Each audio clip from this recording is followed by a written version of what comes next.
Hi everyone, my name is Adilsa Fernandez, and today I'm going to be talking about internships, fellowships, and externships. An internship is when you gain experience on the job. A fellowship is when you're developing your career and focused on your career. And an externship is when you're shadowing somebody professionally, but it has an academic or a teaching goal. I have personally done internships and fellowships. I haven't done externships. So I'm going to talk about internships and fellowships. In an internship, it's where you want to try out what you want to do in a particular job. You really don't know yet exactly what you want to do in life or what career path you want to take. So for example, you know that you want to go into immigration law, but you don't know exactly what you want to do. Then you would do an internship.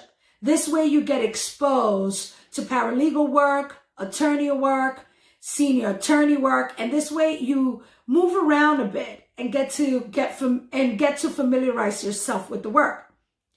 In a fellowship, you know what you want to do. You have your career already. You know, for example, that you want to go into disability law or disability policies. So you start focusing on that, and then you take up a fellowship that's particular to that career. An internship can be paid or unpaid versus a fellowship, which usually is compensated either by a paid position or a stipend for housing and transportation, or either of those. Which one should you take?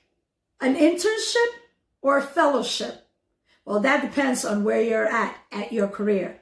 Are you still exploring and wondering what you want to do in life? Then maybe it's best you take an internship.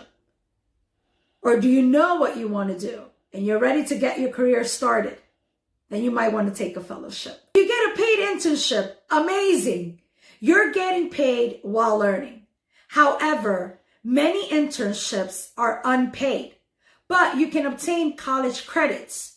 You would just need to double check with your school and internship to see if your college accepts the credits. Another benefit of an unpaid internship is that you can obtain employment. For example, I once took up an internship and within a month I was offered a job. This is because many companies enjoy hiring within. Another factor to consider between internships and fellowships is the flexibility. Fellowships usually is a set schedule, and there usually isn't much flexibility. However, an internship can be more flexible depending on the company. Some of the ways that you can obtain these positions are by researching the companies that you are interested in, seeking advice from your career counselor, or networking with friends, alumni, or people you volunteer with. Some factors to consider before applying are looking at the company's reviews by past employees and researching the company.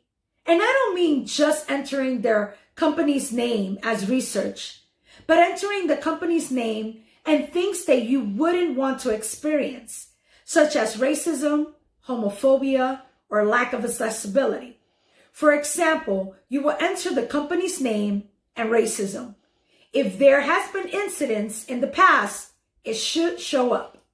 You've done your research, and now you've taken up a position, either in an internship or a fellowship. And now it's 2 weeks later or a month later, and you're starting to feel uncomfortable. You're no longer being heard. Your pronouns are not being respected. Maybe you're facing discrimination, racism, or lack of accessibility. What do you do now? Every job has a ladder of command. It'll guide you of who to report it to first and work yourself all the way up to the CEO. If that still doesn't work, it's okay to leave. You don't have to continue in a place that you don't feel safe. Lastly, I would like to mention, whether it's an internship or a fellowship, you should be able to learn and grow.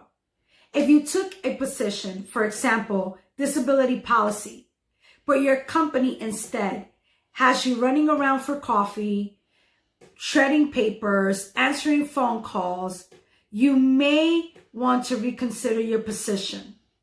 Address your position with your job or even consider leaving. Remember that just because you are unexperienced, it doesn't mean that you do not have skills. Everyone has skills. Look for a company that values what you bring to the table.